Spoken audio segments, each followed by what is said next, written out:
You know, this reminds me of 007. So, are you Jaws, you know, the bad guy, or am I 007? Or no, you're Miss Moneypenny. I think of like a gangster's car from the 40s. Kinda, yeah. I love the suicide door, though. Isn't that cool? Yeah, no, Bonnie and Clyde type car. Yeah, like Bonnie and Clyde. All right, we're on this camera over here. Hello, everybody out there in internet land. Thank you again for tuning in to another A live broadcast from the OR here in Stuart, Florida. Yeah, and first of all, I'd just like to thank every one of you for tuning in. If you haven't already, please like, share, and subscribe. Helps with the algorithm. It's always changing, so as long as you guys do it, I think it helps us. So we're not working on this one. We're working on that one. Yeah. And both these cars are in for your class, right? Yeah, and the Corvette over there. We got 3 sanding cars here for this upcoming 3-day class, which is a first for me. Well, you know, you got to put the work Actually, in. no. We've done 3 cars a whole bunch of times. The bigger my class is, the more the cars I bring in. Well, there you go. But like you said, what we are doing, so we've covered we've covered sanding by hand. Sand by hand. We've covered sanding by... Dry sanding by machine. Dry sanding. Now we're doing what sanding? Damp sanding. Well, everybody knows it as wet sanding. Yeah, wet sanding. The difference is use less water. Yeah, less water, so you don't get electrocuted. But no, so that is like all the processes of sanding, pretty much. There's a lot of different ways to tackle this stuff, but these are the majors. Yeah, dry sanding by hand, wet sanding by hand, dry sanding by machine, damp sanding by machine. All right, cool. So after all these little series of videos, you guys should be able to sand something. So with that being said, I'm going to move back over there. I know you got some stuff that you want to talk about. So this is a 1941 Graham Hollywood straight rod, and this is the first time I've ever worked on one of these cars, so I call it a bucket list car. And this is going to be either the first or second car my class starts out with on Friday morning. And instead of kind of like warming them up, doing some easy stuff like washing the car, we're going to start right out sanding, then going to the rotary polisher, pulling out the sanding marks, finish with the orbitals, ceramic coating it, and that's how we're going to start this class. All right, so you're moving over there. Let's get you on this camera. All right, you're on this camera now? Okay, so the 3M dry sanding system is actually what I consider like one of the safest sanding systems out there, and especially if you're brand new to sanding. One of the cool things about this system is you can use it by hand or machine. They make these in sheets. This is the 3,000 6-inch disc, and they make these in sheets too that you can actually attach or hold on to with a backing pad, hold on to it by hand and just rub, and you can actually sand that way. But the optimum way, for me at least, is to go ahead and machine sand using a DA sander. The 3M Trizact, they come in 3,000, 5,000, and all the way up to 8,000. I have the 3,000 and 5,000, and I got to tell you, if you're using any kind of quality abrasive technology, you're going to pull 5,000 grit out super, super easy. In fact, I did a little test on this. I pulled out the 3,000 using a free spinning random orbital polisher. I didn't even have to use the rotary polisher. So anyway, so this is the system. Now, this car has a custom paint job, and since it's a light metallic gold color, I've been told this is a PT Cruiser color, actually. But I don't know if Yancey can pick up the orange peel. We'll give him a chance when we get going here. But this has never been sanded. It's never been buffed. It has a little bit of DIP, which is dirt in paint. We covered that with the black Corvette over there last week. And it also just has orange peel. Now, it's not as bad as the Model A over here that came out of the paint booth last Thursday. So that is a fresh paint job. And that's also for the class. Well, hold on. Let me go ahead. Where's the light? I got a light right here. Then what I'll do while you talk, let's switch a couple cameras here. So what we're going to do for our classes is, Flex was so nice to donate these Flex 34, what's the part number here? I'm going to, hold on, I'm going to show. We wore the part number off. Here, but hold this on, is, Mike. Yeah. I'm going to try to show some orange peel? Yeah. Oh. It might work better just using the overhead light. There it is. Yeah. Look where the light is at. You see the orange peel on that one. Then if we go over to here. That one's really bad. Now, that one, yeah. They're not supposed to be fuzzy, people. Yeah, those lights should be clear and distinct. This is a Flex cordless DA. It's a 1.6 millimeter throw, so it's what you'd call a finishing sander, but my experience is for at least the things and the kinds of cars we're working on, it actually works great. I know Flex is also working on some other tools like this. We'll have a larger orbit stroke that you'll see in the future, and we may be the first to have them. But that's the Flex cordless DA sander, and these also come in 3-inch discs. Here's a 3-inch 5000 or 3-inch 3000. And so these also work really good with the Flex Pixie. And of course, I like to use the 6 millimeter drive unit on there. Gives you the perfect balance of good sanding disc rotation and able to sand within a thumbnail distance of any raised body line or edge. When these tools first came out, my first thought was, wow, that's going to make a great sander. I didn't even think about it for paint correction. I just thought, wow, what a great sander. And it has turned out to be just that, a very good sander for doing thin panels, things like that. I think I can show you up there on these air vents, old school air conditioning. Anyway, so let me just kind of walk through the process then. So I've already attached a 3000 disc on it. Let me pull it off because I want to show you this is an interface pad. And it's important to use an interface pad because it's going to do a couple of things. It's going to smooth out the sanding action that you'll feel just holding the tool. It also enables the sanding disc to conform to the contours of the body panels. Now the 3M Trizact discs, they do have a foam backing. It's very thin. I probably guess that's about a 1/16 of an inch. So the foam interface pad gives you just a little bit more cushion, again, just to follow the contours of the body panels. And like any time you're sanding, machine sanding, it's important to perfectly center up the sanding disc so that no part of the interface pad comes into contact with the paint. Then the way this works is you want to take some clean water. You can put a drop or two of some soap in there. You don't want to do too much. You know, recently, Yancey had a guy standing in a boat, and he called me up and says, Mike, the sanding's just not working. And I says, well, what are you using? He explained everything. And he's using Merca Abralon on a cordless Sea Beast, a Flex Beast, cordless Beast. And I says, well, I just said instinctively, how much soap did you put in your water? And he says, I put a lot in there. I wanted it to be good and lubricated. And I says, well, try mixing just like 1 or 2 drops. He called me back in about a half hour and says, hey, that was the trick. So what he did is he made the surface so slippery, the sanding paper couldn't bite the surface. Or the sanding hydroplaning. It was hydroplaning, yeah. So you just want to put some water down, a few sprays. You don't want to get too much. Maybe a squirt right onto the face of the disc as you're starting out. And then it's really just kind of like I demonstrated last week. You want to use, anytime you can use a crosshatch pattern, you want to use a crosshatch pattern. That ensures what's called UMR, Uniform Material Removal. And uniform material removal is what results in uniform appearance. You know, your paint looks the same all the way over the car because you removed the same amount of paint or refined any deeper scratches the same amount. And then, of course, overlap by about 50%. So let me just go ahead and demonstrate that real quick here. Now, this is on speed setting too, and I got pretty good sanding disc rotation. I'm going to bump it up to 3. Now I've got a little bit better sanding disc rotation. Now the crosshatch.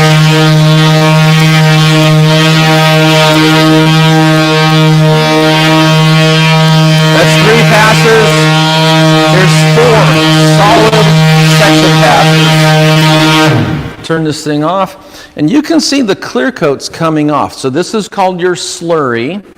And anytime you abrade something clear like glass or clear coat paint, you notice it turns white or opaque. Then you just want to come in here and wipe that off. Now, you're going to see a very, very flat, uniform surface. And I can already tell just by looking at this, the lights are going to be more distinctive in the reflection when we look at that. Oh, that's a bad color. It's really a bad color for you to capture. Black's always the best, but I mean, you can kind of see it. Oh, you can see it. It's the non-shiny part. Watch how you can see the Dr. Beasley's there in the middle of your screen, and you go up, and then it disappears. Hey, magic. Yeah. Okay, so now, you know, in the real world, if you wanted to, this would pull out real easy with a wool pad, you know, something like this. I mean, you wouldn't even have to struggle to pull that sanding mark out. I'm going to pull it out. I've already pulled it out. I did a little test spot using the Griot's G9 with the foam cutting pad and the Dr. Beasley's NSP 150. But just to demonstrate, I'm going to go ahead and refine this to 5,000. And this is what the students are going to learn when they're here for the class this weekend. And again, center this up. This is a brand new disc. And let's see if we can capture any more gloss or clarity after 5,000. All right. Okay, so again, just a mist of water onto the disc, one spritz of water right there, and then the same kind of overlapping pattern.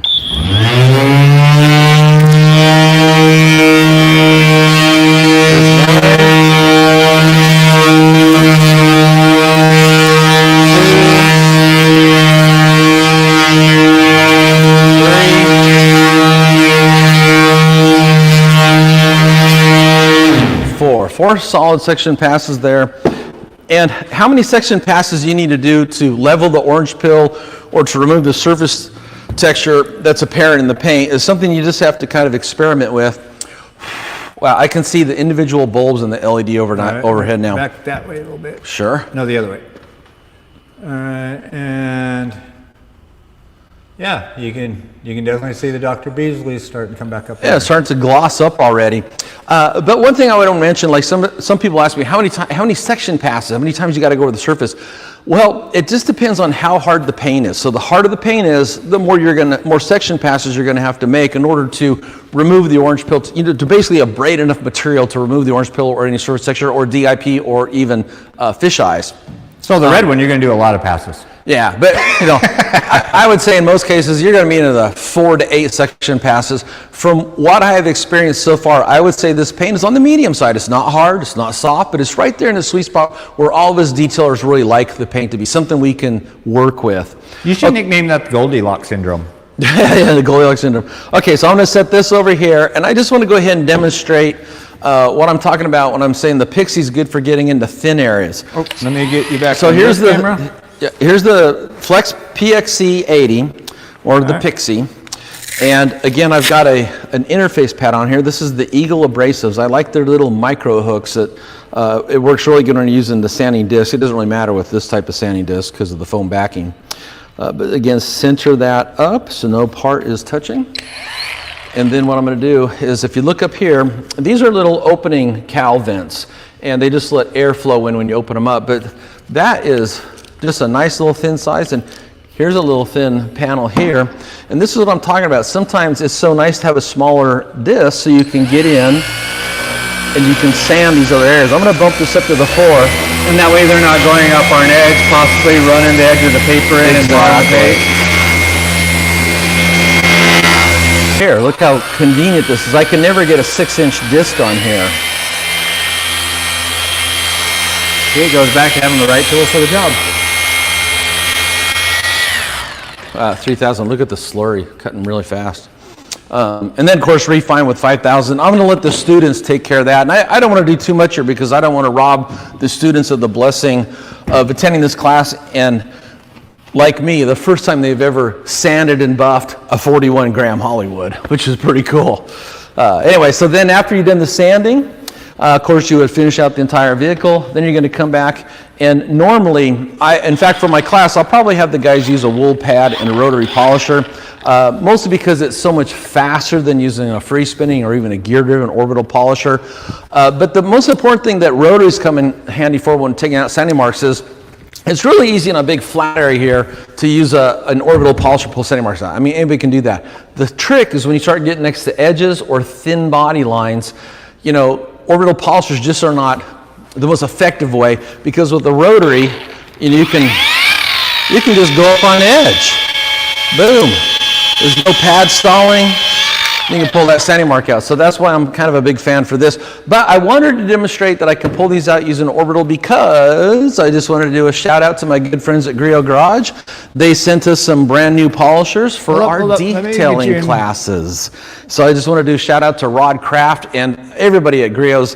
Thank you for sending us these polishers. I'm going to unbox them before the class starts, and they'll get into the hands of all the students. And that's one of the things when people support this class. For example, you took my swirl finder light. It's right behind you. What's that? It's right over there. Oh, right here. Lake Country sent us 10 of these things for our classes, so thank you to Lake Country. But what that means is the people that take these classes, they get these in their hands, they get to use them, and that usually leads to sales for the people that sponsor these classes. Okay, so this is the G9. This is actually one of the very first ones ever built. My longtime friend Doug Hodge sent this to me. And I got a foam It's a Lake Country HDO foam, light blue foam cutting pad, Dr. Beasley's NSP 150. And I am literally going to put 3 pea-sized drops on here for that big old patch of sanding marks. Okay.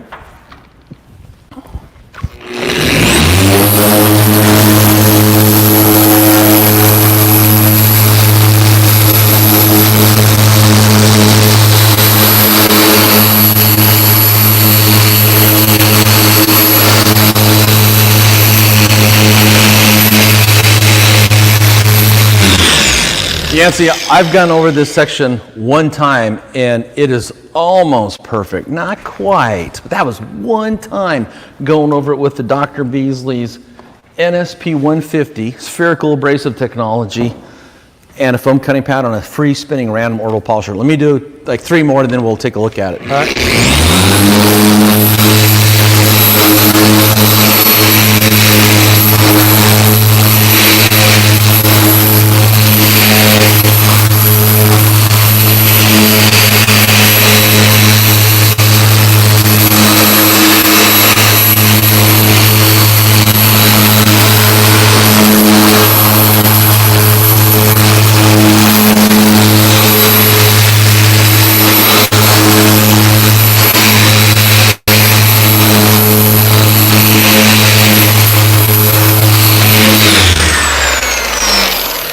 Really good pad rotation. If you're new to machine polishing, the Griot's G9 is actually a great first tool to start out with. Can't go wrong with a lifetime warranty. Yeah, it's a quality tool, and you know when Powerful. it comes, what's that? It's very powerful. It's got a lot of power to it. Yeah, I mean look at that. Let's go look. That is sanded and buffed, and we could amp up the clarity and gloss by going to the NSP 95 and a soft foam polishing pad. But again, I'm going to let the students take care of this. I probably won't let them sand this area too much more. But now the clarity difference, or what they call the DOI, the distinction of image. So a mirror, when you look into a mirror is 100% DOI. And that's what you're looking for when you're sanding paint. That's the whole reason we sand paint. We want to sand it to flatten down the level, the orange peel, any surface texture, any other kind of defects like DIP, and even sometimes you can eliminate some of the fish eyes that you might see in the paint. But you want to get it as flat as you can, and when you polish it out, the reflections are accurate and they look like you're looking into a mirror, and that's where we get the term a mirror finish. So that is the 3M Trizact damp sanding system. Again, to me, one of the most important things about it is if you're new, like say you're an enthusiast and say you restore a car, 67 Mustang, something you had in high school, it goes to the body shop, it comes out with a fresh paint job, and you want to personally do the sanding work on it, you could start out with a 1500 film disc from 3M or from Eagle Abrasives or even Harbor Freight, and then refine with the 3000, go to 5000. Heck, if you want to go to 8000, go to 8000. The higher you sand, the easier the buffing will be, and that's how you could create a show car finish on your own car at home. And it is important to me to point out 2 things. One, anytime we're teaching classes here, can you pan over just and grab the Corvette and the Model A over there? Anytime we're sanding cars here in our classes, I bring in custom cars with custom paint jobs. We're never here sanding the factory paint, because the factory paint on a new car is thinner than a Post-it note. And you always got to remember, sanding takes off paint, compounding takes off paint, polishing takes off a little paint, but pretty soon you're not going to have anything left. So just as a professional practice, I bring in cars with custom paint. The paint, in fact, this car over here, the Model A, I saw the bill. It has had quoted there, add more coats of paint and more coats of clear coat, because it's going to go get sanded and buffed. So they knew that car was coming to this class. And then, so that's one point. Only sand factory paint. The other point I want to make is every time you're sanding, when you move to the next grit, you need to make sure you sand enough in the previous areas to totally refine them. Otherwise, when you do come back to pull out the sanding marks, you're going to really struggle because you've got these deeper scratches that you did not refine. So that means you need to focus on the task at hand. That means no talking on cell phones while you're doing it. Yeah. And you know, I forgot this, Yancy. Someone says, hey, yeah, we did. We forgot should take paint thickness. It's too late now. We've already sanded here. I did test this before we started, and I zeroed this out. It was 14.8. We're at 14.1, so we removed 0.7 mils through 2 sanding processes and a compounding step. So very, very little paint. All right. Is there anything else that you needed to I cover? think that's really about it. You know, if anybody's got any questions about these types of sanders, the sanding discs, or the process, you know, then that's what the question and answer portion of this class would be for.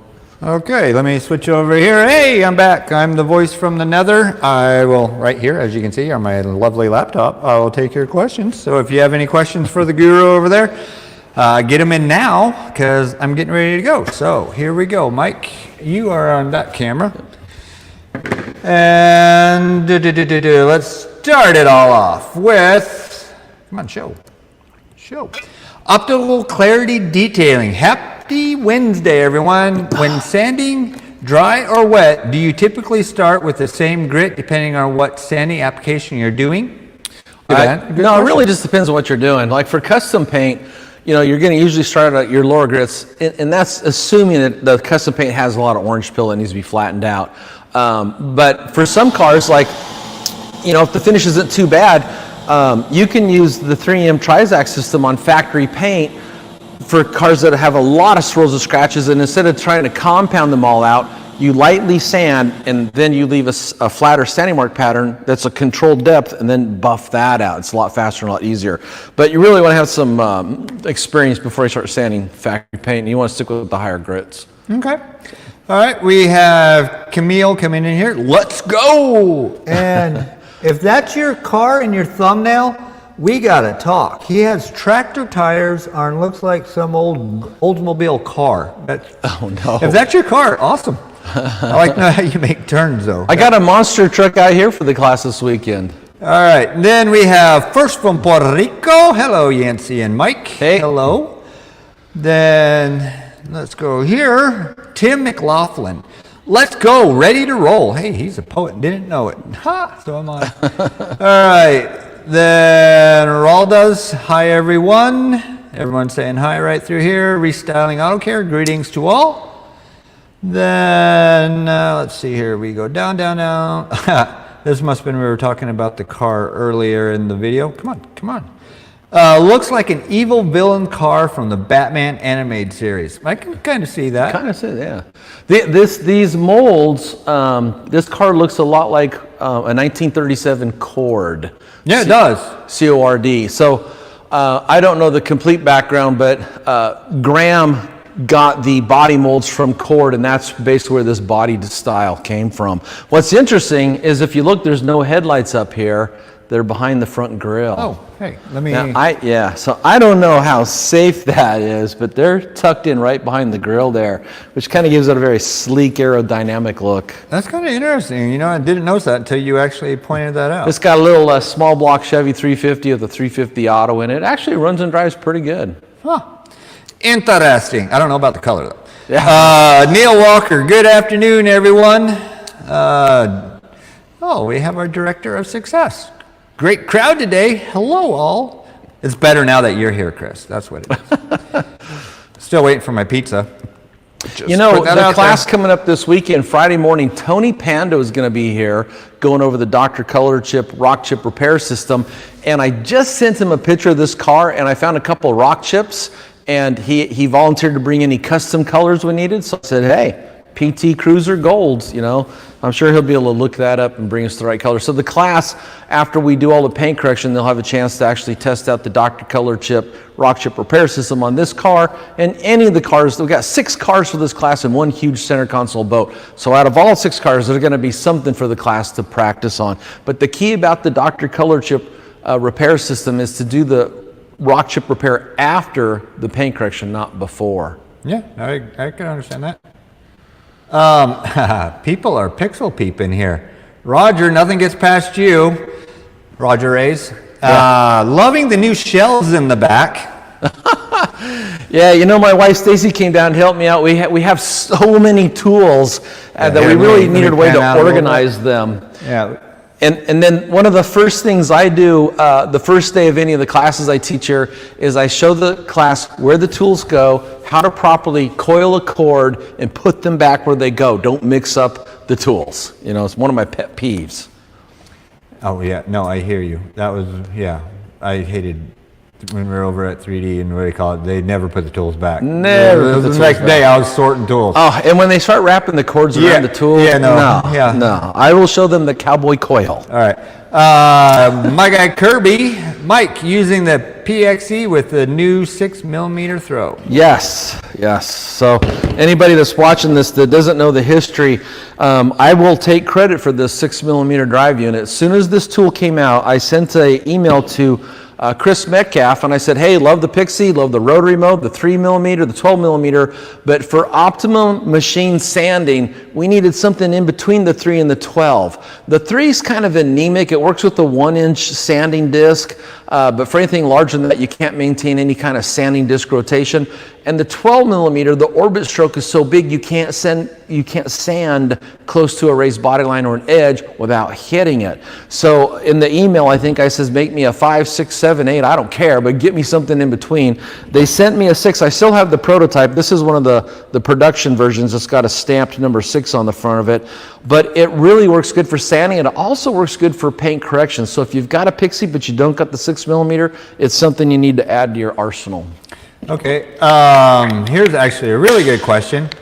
Roger coming back in. Mike, you said 4.18, but when it's a custom paint job, how do you figure how much clear is on there? Well, you start out taking your measurements before you start sanding. You know, and to me, what's really key is to have a quality paint thickness gauge. Now, this is a DEF-ELSCO. It's not DEL, it's DEF, DEF-ELSCO. And this is what they call a 3% gauge. So it's in a range of accuracy with 3%. Most of the gauges on the market are 5% or larger. And I know it's easy to say, well, that's not that much of a difference. Well, it is when you're talking about something really thin. You know, it's a huge difference. So it's very, very accurate. It's also more expensive, but it's American made and you get you pay for. But you know, you want to start out taking some paint thickness gauge readings. But to tell you the truth, here's what my normal practice is before I use a car to sand in a class, I have a rule. I want to talk to the painter that painted the car, you know, and ask them, hey, how much paint did you put on the car? The guy that painted this says he put 3 heavy coats of clear. It's never been sanded. It's never been buffed. Okay. And you can tell by the orange peel, there's plenty of paint on here. Plus, the class is going to be using very safe stuff. So I have no fear that there's going to be any problems. Plus, I tend to hover around everybody as they're working on the car and I babysit them. All right, well then, let's do a test. Oh. We have a brand new painted, supposedly custom extra paint on Yes. there. Why don't you do your paint thickness gauge over there? Sure. All right, actually, you know what I'm going to do? I'm just going to grab this camera and we'll do it this way. So it's Wednesday as we're filming this. This came out of the paint booth last Thursday. So it's right at 1 week, 2.2, 2.8. Oh, this is also, I believe this is single stage. I haven't tested it yet. 4.5, 5.3. Wow. I was hoping to actually get some. So it goes to show you that way that they shot this, come down here. This is probably at the end of their stroke. Yes, so they're turning their gun back around and putting more paint down there. What about up by the window? Let's try up here. 6.5, 4.6, 4.5, 2.7, 2.6, 2.8. Wow, I'm kind of let down that there's not a little bit more paint on there since it's just went into the paint booth, and I have the receipt and it says more paint, or I forget what the exact terminology is. Oh, it's right here. Let's see, what did they say here? Right. Add clear, add extra paint. Well, car is being cut and buffed. Well, they didn't get that memo. Yeah, but you know what the good thing is these are what we call Gelter cars. My good friend Mike Gelter, he buys and sells street rods. He fixes them up, sells them, gets them painted. And the thing I really like about having Gelter cars in my classes for the last 15 years, Mike's a pretty easygoing guy. If the class makes a mistake on either one of these things, it's not going to bother him. If we have to repaint something, we repaint it. If not, then he's good to go.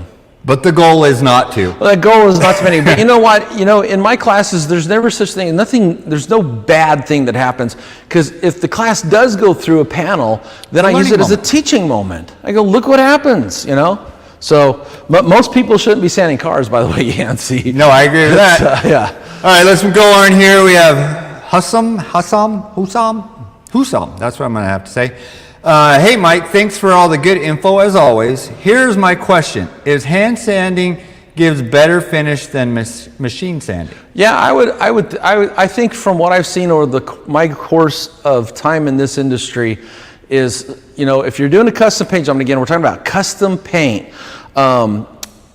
in a real world situation, you want to be able to communicate with the painter. And as long as you know the painter's putting on plenty of clear, or in the cases of a single stage, plenty of single stage, then you'd start out block sanding with hard acrylic blocks and a very low grit, something like 600 or 800. And that's going to flatten that paint out as flat as, what's really flat? A piece of glass, just totally flat. It's called block sanding. Yeah, from there you start refining. I will tell you, this is just what I've seen. Machine sanding refines hand sanding marks and makes it easier to buff out. But what I've seen is when you do machine sand, it seems to kind of leave a less flat, more modeled surface than if you just stopped at hand sanding and started the rotary step. It's just what I've seen. Maybe I'm wrong, but that's what I've seen. Yeah, because it's the pads are not. The pad could be it's not as hard as the. It's not as hard as the block, yeah. But it's not leveling. But the honest truth is, if we look at a big 30,000 viewpoint, if we sand this car or any of those two cars down and we finish up machine sanding, cut and buff them, they're going to look so good. No one's going to go, well, you know, that doesn't look that good. You should have never machine sanded. You should have hand sanded that. It's just not going to happen. It's going to look flawless. And about the only time you really need to go nuts with the sanding is if you're trying to enter the Riddler Award or something like that. I agree with that. You know, so. All right, let's go back. Oops, that's the one that I already did. We have our buddy up in Jacksonville, Perfect Shine of Jax. Greetings, Russell. Mike and Yancey. Victor Hernandez.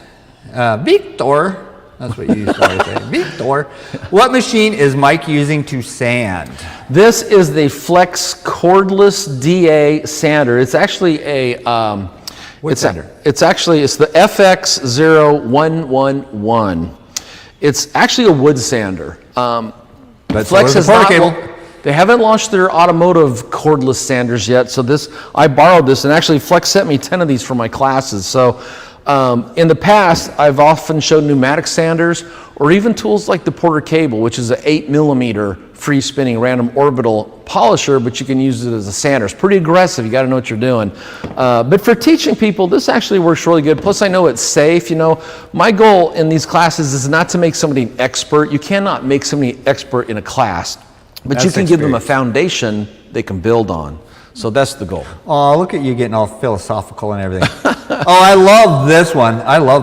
He heard everything you just said. Mike Gelter, where do you get those great cars to work on? From my good friend Mike Gelter.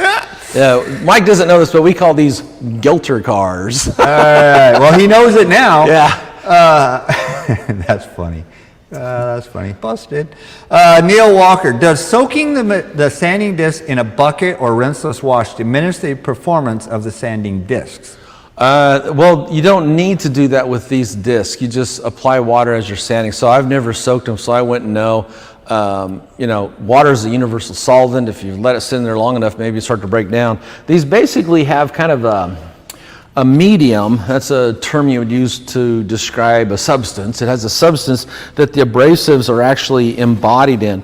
And as this starts to work over the surface, the medium breaks down, exposing the abrasives, and that's how they work. So you do want to use them wet with just a little bit of water, not like a lot of water. I agree. Okay, we have a request. Barry is coming on here. Can you please show us the cowboy coil?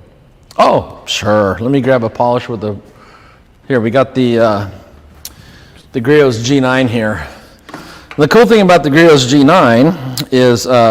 That's the best tool because you can detach the cord. Yeah, the cord comes off. I duct tape my cord to the end here.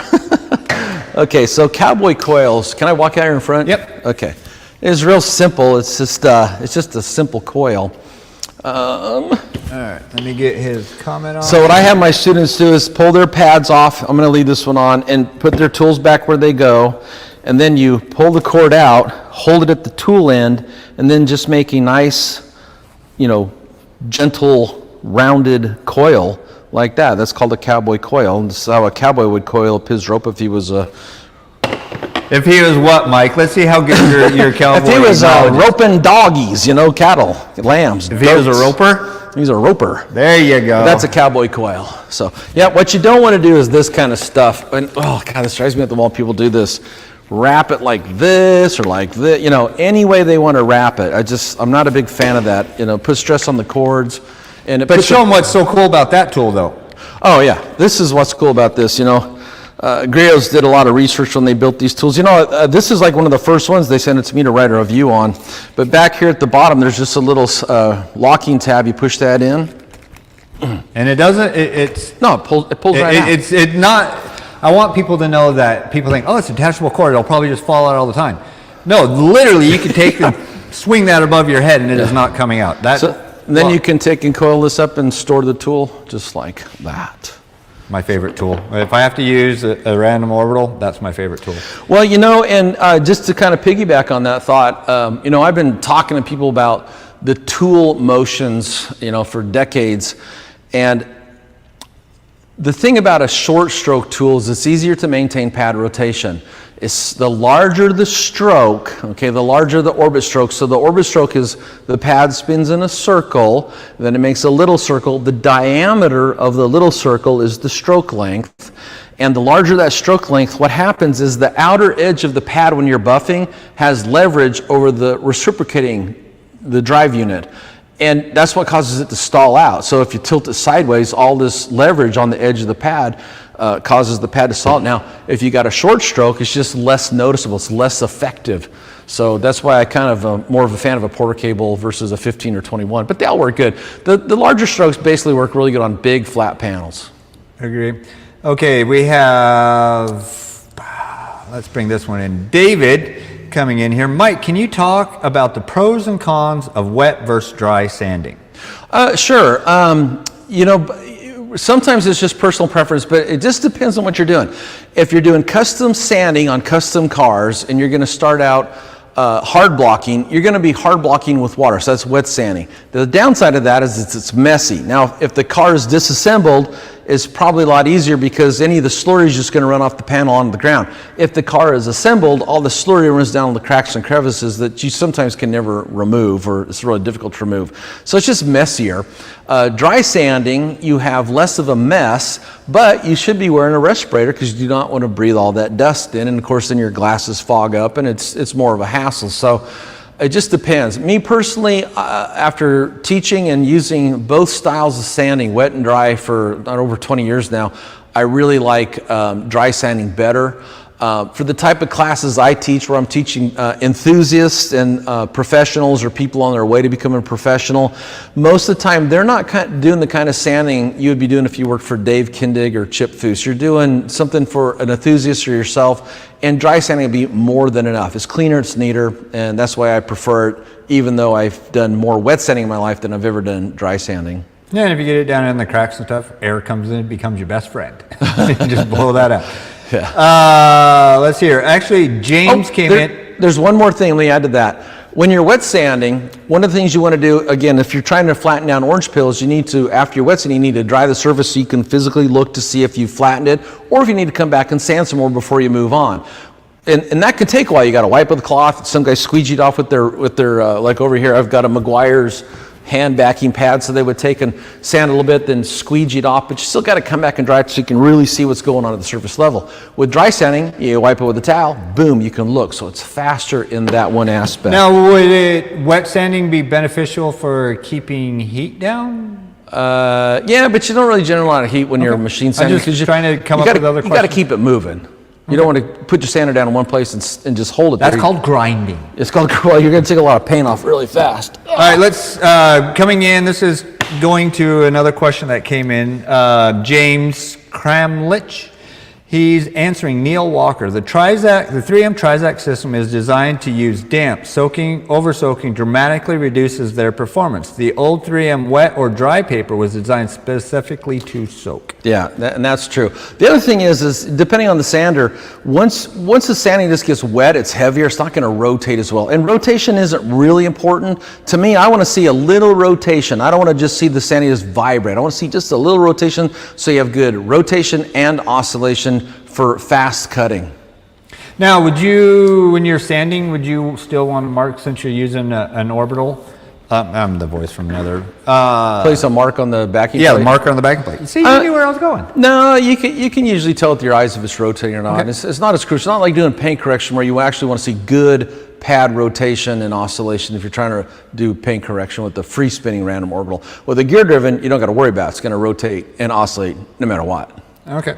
Let's come here. Derek, good afternoon, everyone. And still going to turn out like $1 million. Yep. Better get her done, Mike. Hey, you know, the cool thing, and Nancy's been to so many of my classes, this is I almost hate to say this, I'm kind of like Tom Sawyer. So every time we start a new topic, bring in a different car or a different boat, basically what I will do is I will do the test spot, make sure we dial in the process, and teach doing a test spot and teach how to dial in a process to the students. But once it's dialed in, I usually do this. I clap my hands, and after the first couple hours, the students know when I clap my hands, that's time to go grab whatever the tools are and get going. And yeah, you are Tom Sawyer. Yeah. And you have a white picket fence that comes in the form of a car. It's kind of like Tom Sawyer. I kind of show them what to do, then I just walk. I never stand back. I always walk around and monitor everybody. Here's what I do.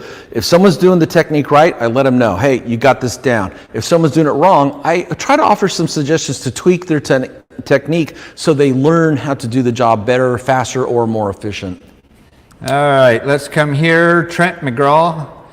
For a second, when I was going down through the comments, I was like, Tim McGraw. Hey, Tim McGraw. Tim McGraw. Yeah, country hello, Mike and Nancy. I hope all is well. It is very good.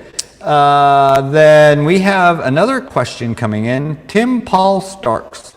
Bit off topic, but what's a good setup for the Flex Sea-Beast to polish a brand new Porsche in one step before coating it?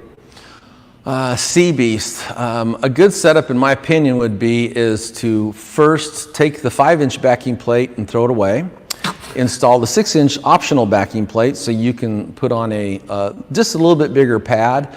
And the reason why is because that tool has a lot of power.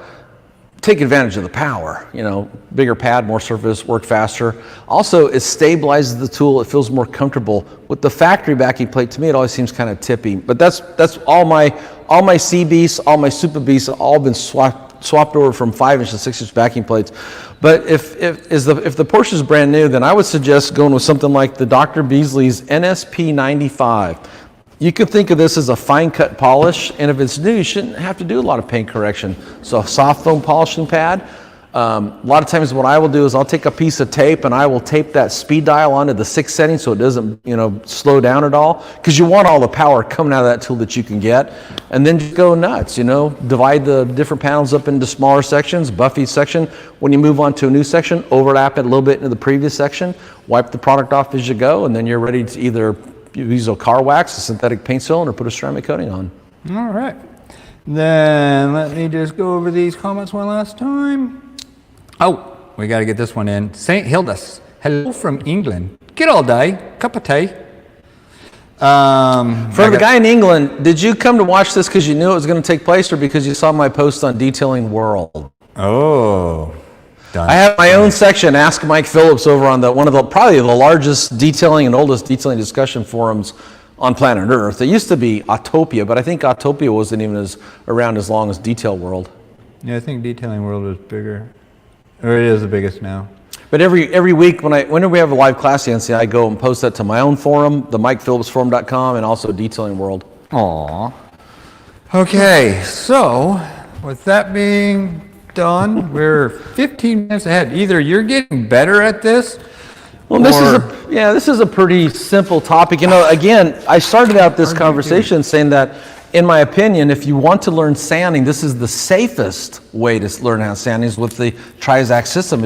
I mean, feel that. It feels like a piece of paper. Oh, no, I've sanded with those. Yeah, so it's a real safe way to cut your teeth or, break yourself into sanding and getting used to the sander, making crosshatch patterns, all that stuff. No, I would almost, but. So with that, after this series, the last 3 videos have been about sanding. Yep. So if you just got this one and you want to see the other ones, go back in the playlists and stuff. You should be able to see them on YouTube. They're under the live Facebook. They put them everywhere. So just go to the social platform where you're watching this, and you can see the past ones. So that way you can get a good grasp on which way you think that you would want to learn how to sand.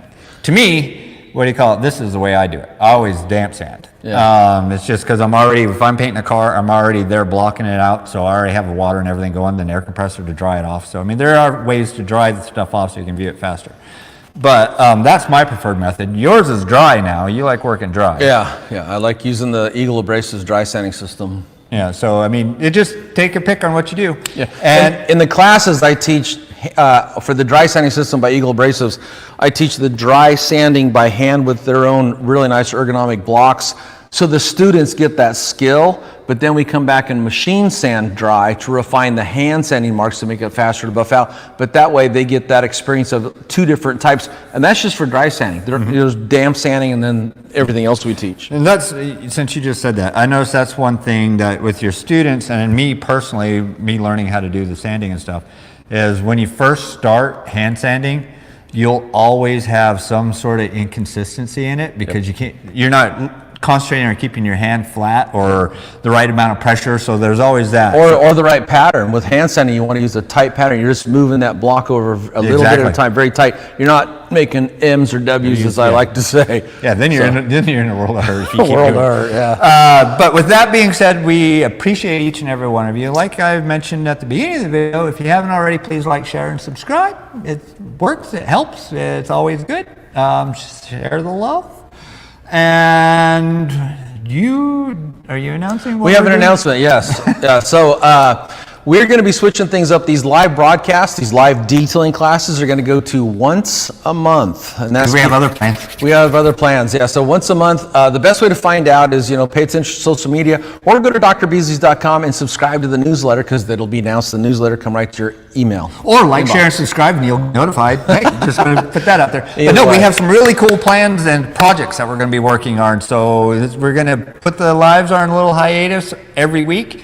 So we're going to do that once a month. But we have some really cool stuff that's in the hopper, and I can't wait to get going on those and get them out to you guys because I think you guys are going to enjoy it.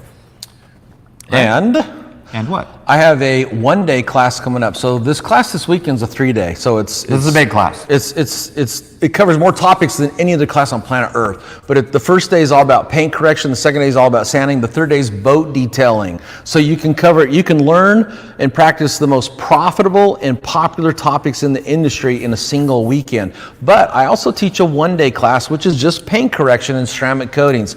And that's coming up on June 8th. And for that class, I've already confirmed 2 of the cars. One is a 1952 Hudson Hornet lead sled, so it's got a custom black paint job with color shifting chameleon paints. Oh, that'd be cool. Totally swirled out. I got pictures up on my forum, so the MikePhillipsForum.com. You can look around for the June 8th class because I always like to share pictures of the cars you're going to train on before you pull out your wallet and pay for a class because that way you can see what you're going to do. With a lot of classes, you don't even know. You don't even know. It's going to be a demo hood, But I like to show pictures. Well, here's what you're going to train on. Here's the boat. And then I got a 1981 Camaro Z28. It's been repainted, base coat, clear coat black, and it looks like it was used as a hockey puck. So you're going back to your Miami Vice days. So I haven't confirmed the 3rd car for that 1-day class, but we'll have at least 3 cars here. That's Saturday, June 8th. And then my last 3-day class for 2024 is September 21st, 22nd, 23rd, somewhere in there. And again, 2 days of automotive detailing, 1 day of boat detailing. And this may be the last year I offer all 3 topics in a single weekend. If this is the last year, that means in order to take the boat class or the car class, you'll have to fly here twice. So this would be the one to get in on if you want to get all 3 topics in a single weekend. There you go. All right, so with that, I think I'm gonna go this way, because that way was a long way. And now you can just like, sit over there, I got to clean up. you gotta clean up. All right, bye everybody. What do you say, Mike? Hey, thanks for joining us.